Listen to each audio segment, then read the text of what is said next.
A technology executive who designed key components in Wi-Fi routers in his 20s once handed a colleague several $1,000s in cash. He asked for a handful of solid gold coins. An hour later, he and his friend stood on a dock, skipping those $1,000 coins into the Pacific Ocean just for fun. You might assume that someone with the intelligence to invent global communication hardware knows how to manage their money. But years later, that same executive went completely broke.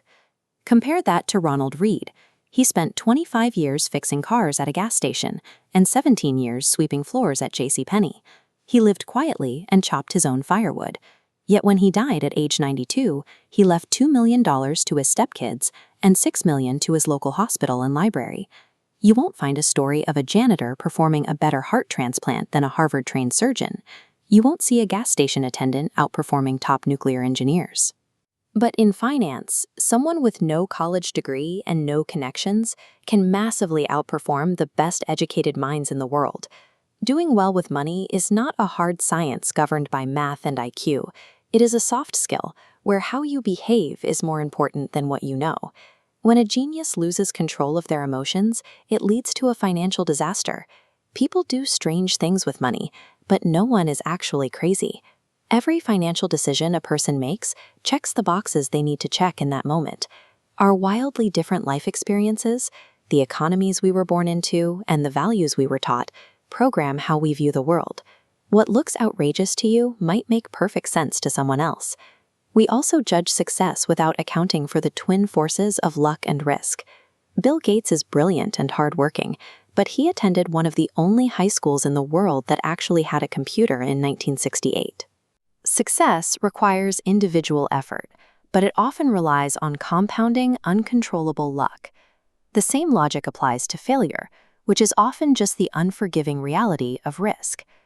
Because the world is too complex to allow your actions to dictate 100% of your outcomes, judging any financial result, your own or others, is rarely as straightforward as it looks.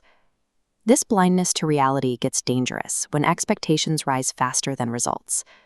Individuals like Bernie Madoff already had hundreds of millions of dollars, but to make money they didn't have and didn't actually need, they risked everything they did have and did need. They resorted to crime because they couldn't stop moving the goalpost. If the taste of having more power or prestige increases your ambition faster than your satisfaction, you'll feel as if you're falling behind. Without a clear definition of enough, ambition turns into an insatiable appetite that forces you to take greater amounts of risk to catch up. Knowing when to stop reaching for more is not a lack of drive. It is a necessary boundary against self-destruction. It recognizes that many only stop reaching when they break and are forced to, which wipes out all the progress they've made. We tend to misunderstand how wealth actually grows. Consider how an ice age forms. You don't need tremendous force to cover the earth in ice. You just need a summer that doesn't get warm enough to melt the previous winter's snow. That leftover ice fuels next year's accumulation.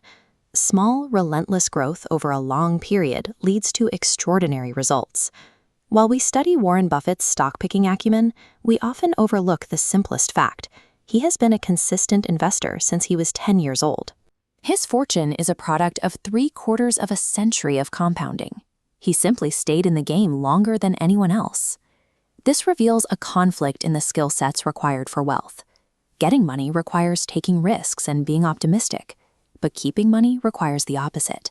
It demands absolute humility and strict frugality, and a paranoid fear that what you have made can be taken away from you just as fast. This chart shows a long-tail distribution curve. In business and finance, a tiny percentage of rare events, the tails, drive the vast majority of all outcomes and returns. Because tails drive everything, your individual decisions do not have to be perfect. You can be wrong half the time, suffer sharp drops, and still win big. The only requirement is that you survive the dips long enough for the rare events to happen. Financial strategy shouldn't focus on picking winners, but on building a system entirely focused on survival. If you can avoid ruin at all costs, the math of compounding will inevitably take over. Controlling your time is the highest dividend money pays. It is the ability to wake up every morning and say, I can do whatever I want today. John D. Rockefeller was a strange guy, but he understood this utility of money. His job wasn't physical labor, it was to think and make good decisions. He spent his time and energy sitting quietly, thinking problems through. We often lose sight of this because of the man in the car paradox. When you see someone driving a Lamborghini, you rarely think about the driver. You just imagine yourself in the car, thinking it makes you look smart and important. This creates a psychological trap. Spending money to show people how much money you have is the fastest way to have less money. It's a daily struggle against instinct to peacock and keep up with others. This diagram illustrates what wealth actually is. Wealth is created by suppressing what you could buy today to have more options in the future. As ego is suppressed, the gap on the scale expands. That gap, the unspent assets, is your actual wealth. Building wealth doesn't require a higher paycheck. It requires a higher level of humility.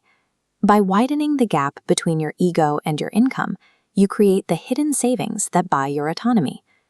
Academic finance is devoted to finding the mathematically optimal investment strategies. But you are not a spreadsheet. You are a person, navigating a world governed by emotion and chance. Trying to be a coldly rational economic machine usually fails in the real world. Instead, aim to be mostly reasonable. Choosing a strategy that lets you sleep soundly at night is superior to chasing mathematical perfection that you can't stick with when things go wrong. To stay in the game, you need a margin of safety. You must plan on your plan, not going according to plan. Having room for error is the only effective way to navigate a world of odds, letting you absorb unexpected curveballs without being wiped out. That margin of safety is also required because you, as a human, will change. Your desires and goals will evolve over the decades. Moderate decisions made today increase the odds of being able to stick with a plan and avoid regret as you grow into a different person. True financial mastery isn't found in a complex spreadsheet. It is achieved by cultivating humility, respecting the chaotic forces of luck and risk, and using your resources to simply become unbreakable.